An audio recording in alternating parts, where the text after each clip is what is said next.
car began to go downhill, slipping and sliding as it did. Drew pressed on the brakes, but there was no grip for the wheels, and the car skidded through the mud. He tapped on the pedal quickly to try and stop it from skidding any further, but in the thick mud it made no odds. He was unable to regain control, and the car slid sickeningly downward. The centre of the opening descended on a shallow angle to a dip in the ground. When the car reached the centre, it slid to a sickening halt. Drew put it into reverse, but the wheels simply spun in the gloopy brown mess. He was stuck. He cursed himself for being so foolhardy he had to take the car into the woods. His actions suddenly seemed ridiculous now that he was stuck. He prepared himself for the storm, and once more opened his door to face the elements. However, as he exited, he was surprised to find the air outside to be calm and still. Though the tops of the trees shook and swayed in the ruckus, he found himself in a bed of tranquillity. Their swishing and swaying filled the air with noise, and he likened it to an angry sea beating ceaselessly against a stony shore. He marvelled at the cloud, spinning about the sky above him, making an almost perfect circle around the clearing he had discovered. His mind turned to the lights that had brought him down into the squalor, and despite himself he looked to search for them. He swallowed his fear and trepidation, ignoring the voice in his head that told him to stay in the car and fight his way out of the mire. The eeriness of the clearing, the sensation of the trees creeping around the edge, did little to settle his mind. There was not a drop of rain falling here, not a sound other than the bare trees battling the wind. He scanned the area in the headlights, but all was mud and puddle. As he waded through the ankle-deep mud, his torchlight flashed around the area. His mind turned the shapes in the mud into hidden assailants waiting for him to step close enough for ambush. He apprehensively braved the slippery walk to the perimeter of the trees and shone his torch to light up the inside of the wood. All there was to see was bark. His torchlight could not penetrate further than a few yards due to the density of the trees. He tried to think of what the lights might have been, telling himself they were a slither of moonlight peeking through the clouds and reflecting in his mirror, his tired eyes doubling the image. He shook his head, trying to rid himself of fear. Every atom in his body willed him to get back into the car, as if the marooned vehicle would offer some sanctuary from the unseen danger that an ethereal voice was telling him was there, but was undetectable. He was unsettled by his lack of findings, but with no energy and realizing the search was beyond his means, he gave in to the inner voice and traipsed back through the sticky mud to his car. The lights that led him here were nowhere to be seen, and even if he had found them, he did not know what to do about them. He put their existence down to his lack of sleep and cursed the air for allowing himself to become stuck. The going through the mud was hard, and he lost count of how often he lifted his foot and left his boot behind. He finally returned to the car exhausted, collapsing into the driver's seat with a resigned sigh. His head fell back and rested on the driver's headrest, and his eyes unwittingly started to close as sleep encroached upon him. He realized that he was destined to spend the night here, but before allowing his body to slip into unconsciousness, he remembered the car's headlights were still on, and that he should turn them off to prevent the battery going flat. He also realized that he should let someone know what had happened to him. He tilted his head forward again and drearily reopened his eyes, and in doing so a shape formed in the mud illuminated by the headlights. This shape was real, and not drawn by fear. He leant forward to get a better look, and when he realized what he was seeing, his eyes widened in shock. Lying face down in a gradually deepening pool of its own blood, the body could not have been there for very long. Drew opened his door and fell out of the car onto the mud in a daze. He hoped to wake up, but this was not a dream. He carefully stalked around to the front of the car, subconsciously trying to keep out of view of the body, trying to hide from it. Steam rose into the moonlight from the quickly cooling corpse. He eventually found himself stood between it and the headlights, torch in hand but its light unrequired in the glare of the car's beams. His hands shook in fear, and despite the cold a nervous sweat dripped from every pore of his exhausted frame. Shaking his head at the impossibility of the body's appearance, he struggled to find an explanation as to how it could have appeared without him noticing. Dazed and in shock, he climbed back into the car and continued to stare through the windscreen at it for a few minutes. It obstinately refused to vanish, refusing to become part of his imagination or turn into a grotesquely formed pile of mud. Without taking his eyes from the corpse, he picked up the receiver to his radio and awaited the police operator to answer his call. Monday the 3rd of November 1969. Chapter 3. The first train to arrive at Nettlewood Station from London on a Monday morning arrived at 7:10. On this particular Monday morning it arrived on time, a rare occurrence. Two men wearing smart suits and a long coat stood on the northbound platform in well-polished shoes waiting to board it. Once the carriages came to a complete stop, one of the men opened the closest door and they climbed into the same carriage together. They sat opposite each other, opened their newspapers, and began to read. These same events took place every Monday. Indeed, they happened almost every weekday. The two men had seen each other every morning for years and went through the familiar motions without needing to pass a single word to each other. They would make small talk on their journey regarding the items of interest they found in the news, and ask each other's family occasionally. Today there was a slight change to their routine, as for once someone was alighting the train from their carriage. The man facing down the platform lowered a corner of his newspaper to watch, and then gave his companion a tap with his foot so he didn't miss out. The guard helped the man to lift his 3 cases down from the caged luggage rack above his seat. One of the items of luggage was a briefcase, which the man picked up and carried off. The other cases were large and heavy, and the porter had some trouble removing them from the train. Once the guard had deposited the final case onto the platform next to the man, he tipped his hat politely to him before climbing back into the carriage, slamming the door closed. The station master waved a green flag, blew his whistle, and the train heaved itself out of the station and back on its journey to Birmingham in a flurry of smoke. The man is short, not much over 5 feet tall. He is stocky, with a portly belly. He wears a black bowler hat and a long beige coat. Under this is a well-cut black suit with a grey pinstripe, a white shirt and a red tie. On his face grows a bristly grey moustache interspersed with flecks of red. He stood alone on the platform for a moment before the waiting room door opened and he was approached by a policeman. "Good morning," the policeman greeted him kindly. "I'm Sergeant Frank Gates, Nettlewood Constabulary." He held out his right hand for the man to shake. "As you are the only guest visiting our town this morning, may I presume that you are to be the inspector from Scotland Yard?" The inspector accepted Sergeant Gates' hand and shook it. "Indeed you may, Sergeant." Frank immediately felt relaxed in his presence. He was expecting an officious man, but the inspector greeted him with a smile, and the handshake was firm but warm. The inspector carried with him an air of confidence that only those from the capital can attain. "It was you that put through the call to us in the early hours, yes?" The inspector already knew this to be true, but asked as a matter of formality. "Yes, sir. I contacted you as soon as I received the call from the constable at Firestone." "Very good. There are lots of questions circling the inspector's mind regarding the report and why it was this man that made it, but he held back on asking them until he had a firmer understanding of the situation and the relationship between the two towns and their police forces. "Shall we go to my car? The poor lad who discovered the body has been there all night and I'm eager to see him," Sergeant Frank Gates said. "Indeed, as I am. Poor chap must be out of his mind with worry, being out there by himself all night. We should get out to him without any more delay. Can I trouble you to assist me with my luggage?" the inspector asked. "Of course, sir. Here." Sergeant Frank Gates picked up the 2 larger cases, leaving the small briefcase for the inspector.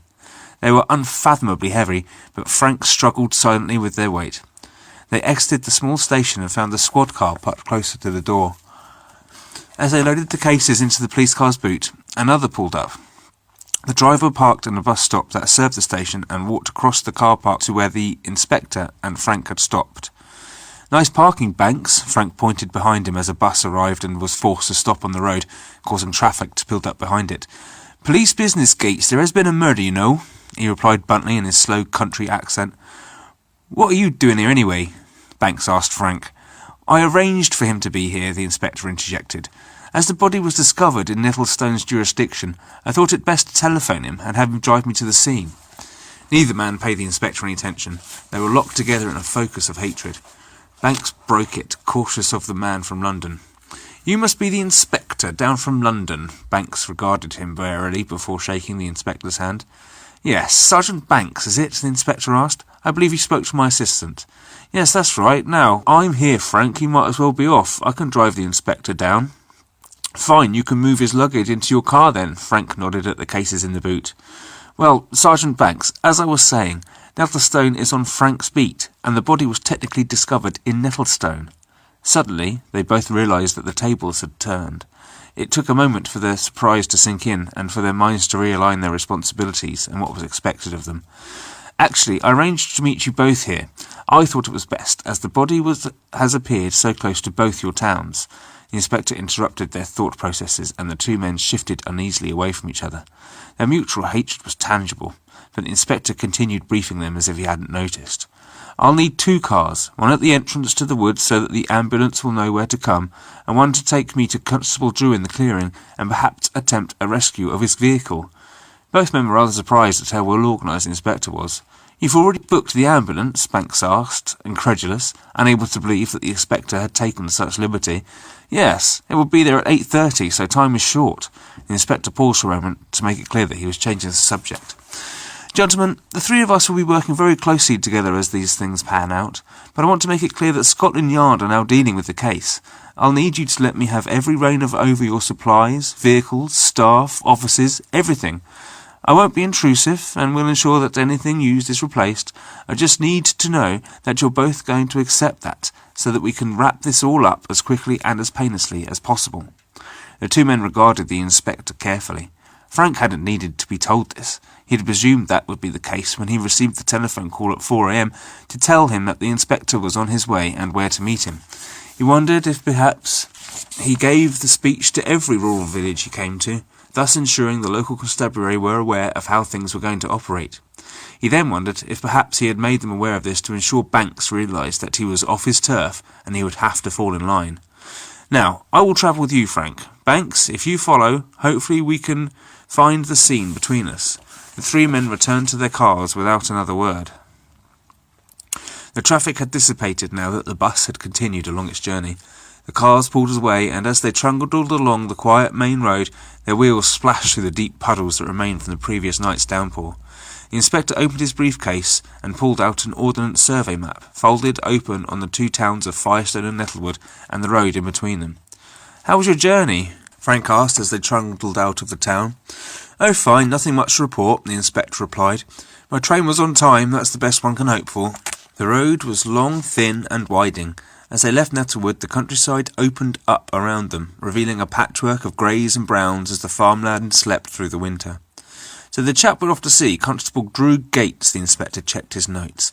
"Any relation?" he asked. "As a matter of fact, yes, he's my nephew," Frank replied. "I see. Does he match up to your expectations as a police officer?" the inspector asked friendlily. "And more so besides," Frank replied proudly. They gradually made their way up a shallow hill, and on reaching its peak they were confronted with a shallow valley. At its centre a broad expanse of trees stuck obtrusively out of the surrounding fields. The road ahead led directly into the trees. "And this must be Firestone Copse," the inspector announced. "Yes, sir, that's right," Frank replied simply. The wind and rain had calmed from the previous evening, revealing in the thin morning light a dazed town rubbing its bruises. They descended into the valley, and soon the car was entering the trees. Their branches hung over the road, making a tunnel that did all it could to block out the dim early morning sun. On his map, the inspector had marked his best guess as to where the body might be. He had based this on his conversation with Frank the previous night. Frank, the inspector noticed, did not require a map. He drove confidently along the road, his eyes searching the undergrowth for any evidence of the story that had been relayed to him by Drew. "He should be along here somewhere then," the inspector asked Frank as they turned the corner onto Beeper Chute. "Yes," Frank replied. He slowed for a second. "Look, there's the stump of the fallen tree." Both men surveyed the damage. The tree had obviously been cut recently. The wood was still fresh from the saw, and a few flakes of sawdust remained, drenched and stuck to the tarmac.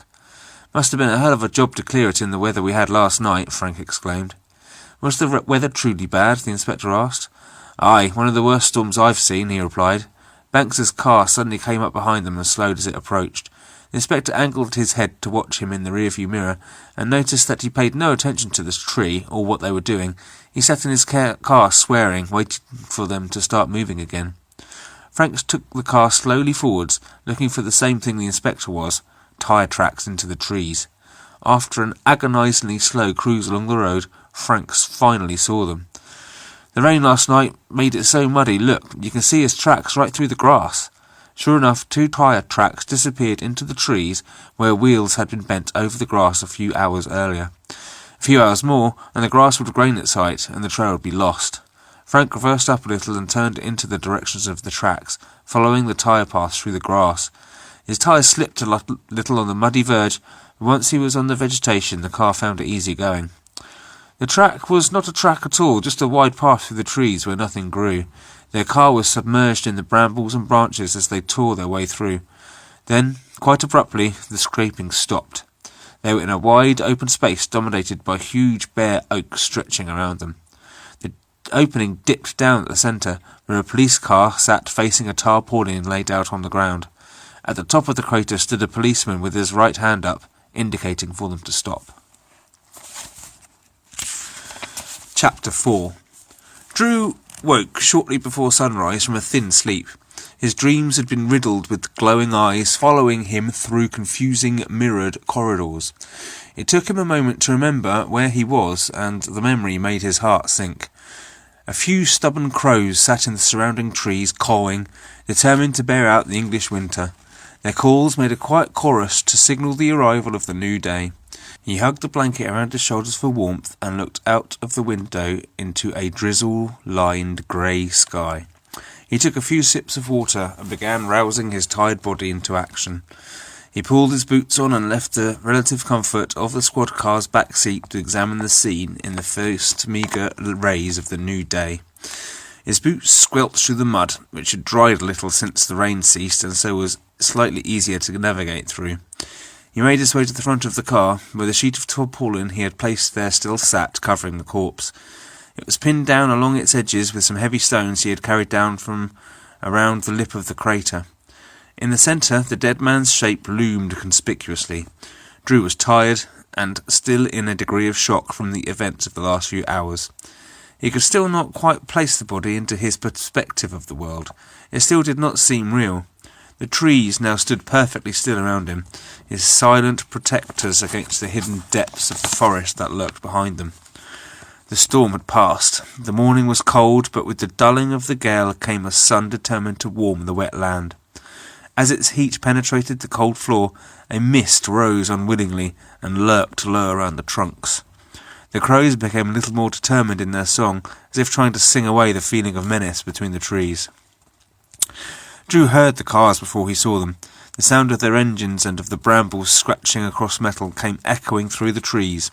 He made his way haphazardly out of the crater and reached the summit just as they exited onto the mud. At this level, the ground was drier, the mud wasn't as thick, and the cars were less likely to become stuck. He held up his hand for them to stop, and Sergeant Gates wound down his window. "Morning, Drew. How are you?" he asked in a tone of concern.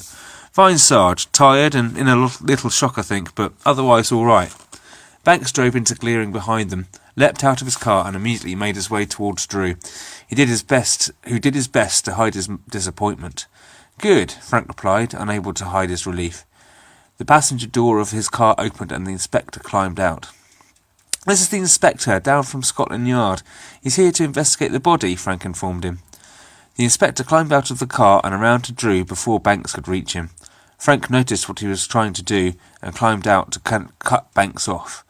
"Good to meet you, Drew." The inspector shook his hand while Frank grabbed Banks and began educating him in the highway agency's responsibilities. He led him inconspicuously away from the two men. "Did you mean what you said about feeling fine, or were you just being brave?" the inspector asked him. "No, I meant it," he replied with conviction, though his haggard face said otherwise. "Good, because I need to ask you some questions now, before the memories of last night begin to fade, or your mind begins altering them. No one would blame you if you weren't feeling up to these questions." "No, I understand the importance of asking them straight away. Would you like to go to the body?" The inspector took a long look at the wide space in the trees. "I do indeed, but I think it might be better traversed in Wellingtons. I see you stopped us here to prevent us becoming trapped in the mud." "Yes, hopefully it'll be dry enough soon to drag my car out. We also have an ambulance arriving in an hour or so, leaving me eager to get on with the job before they arrive to take him away." He made his way to the arguing sergeants. "Excuse me, gentlemen, I am sorry to interrupt." The men turned to face the inspector. Banks was pink in the cheeks with rising anger, while Frank smirked at his success at annoying his contemporary. "Sergeant Gates, would you be so kind as to open your boot and allow me access to my luggage?" "Of course, Inspector." He left the fuming Banks and went to open the boot. "Sergeant Banks, could you drive back to the road and wait for the ambulance to arrive, please?" Banks stood staring after Frank for a moment, then turned and left without a word. As there was no space to turn around without becoming stranded in the mud, he was forced to reverse back down the narrow space between the trees. The inspector and Drew joined Frank at his car boot.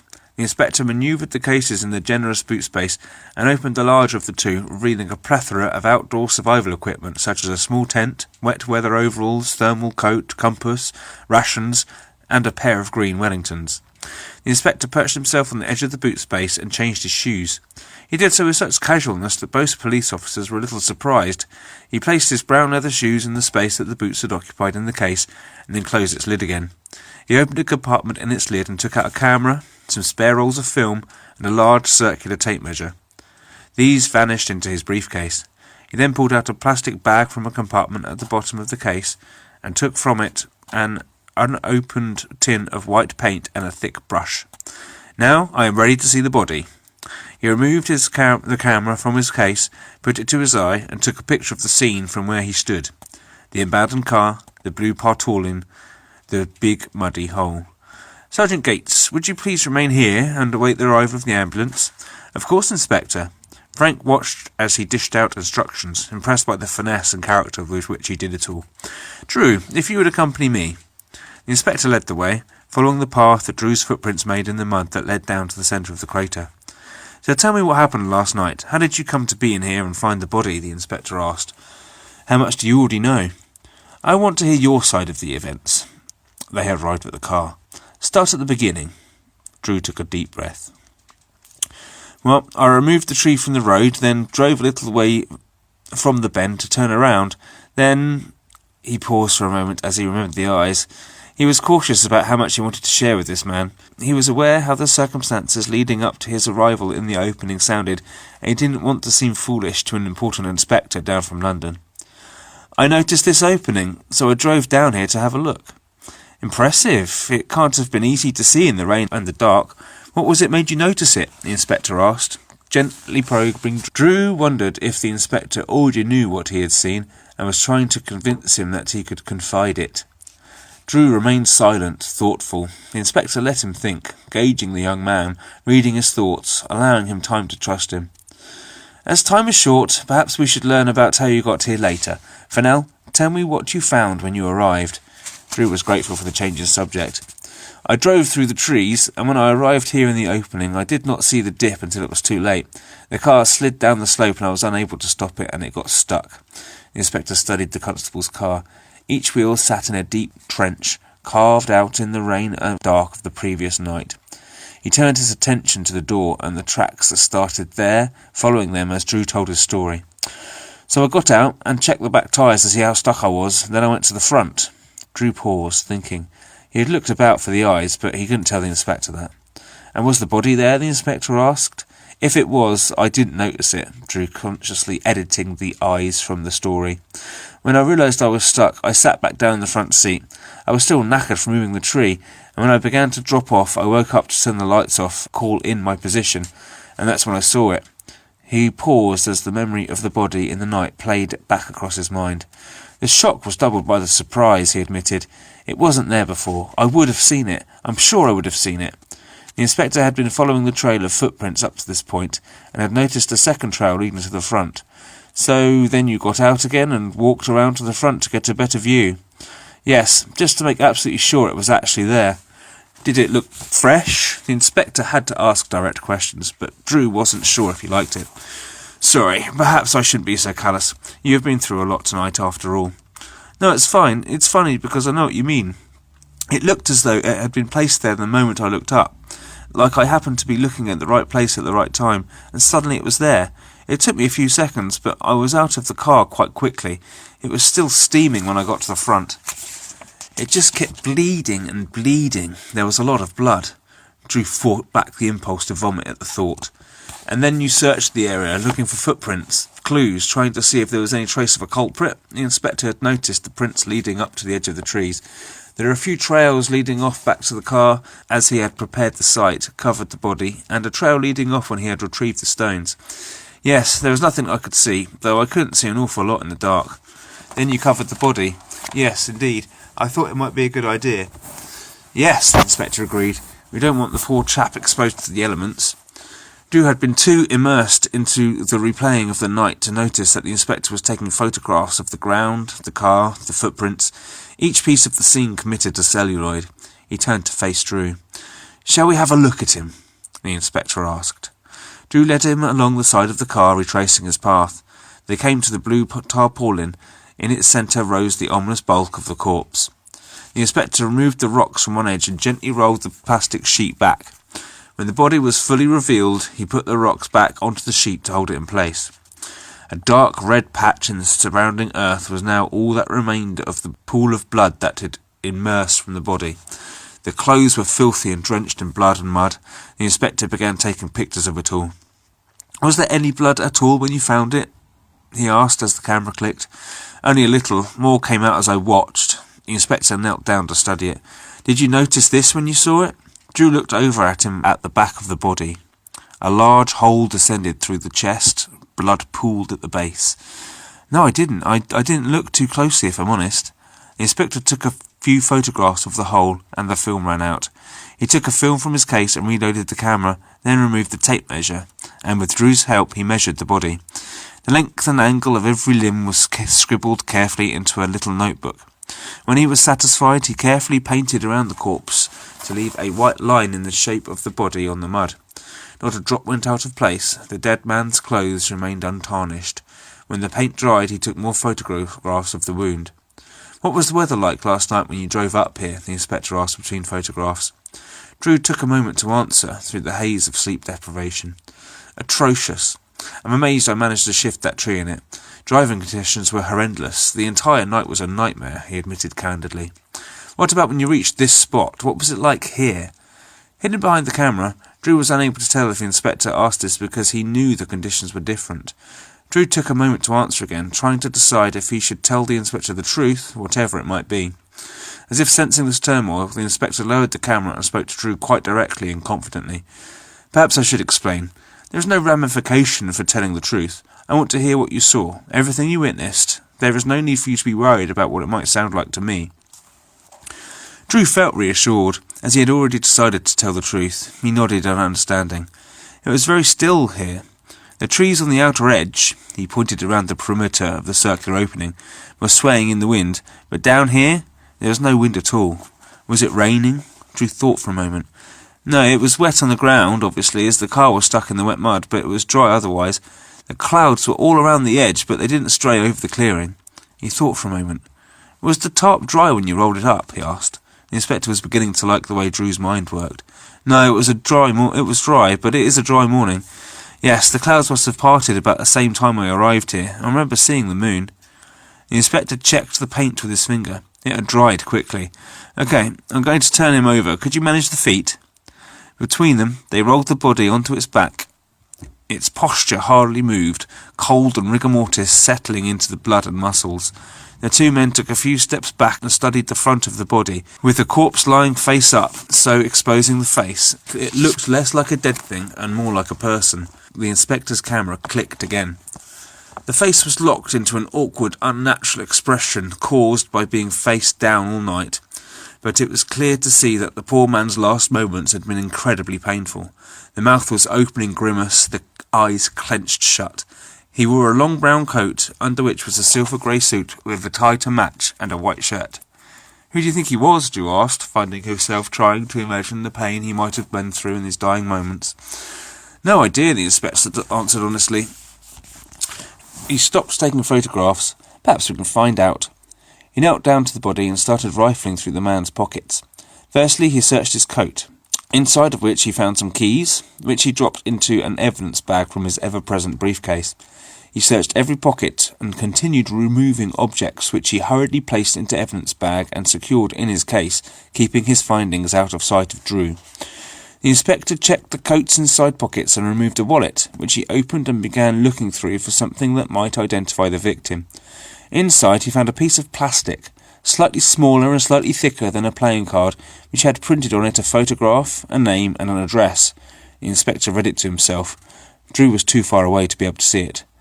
"Matthew Barrow from Swindon," the inspector announced to him. He calculated the distance between Firestone and Swindon, estimating it to be approximately 90 miles away. His eyes were drawn to the date of birth, June 3rd, 2017.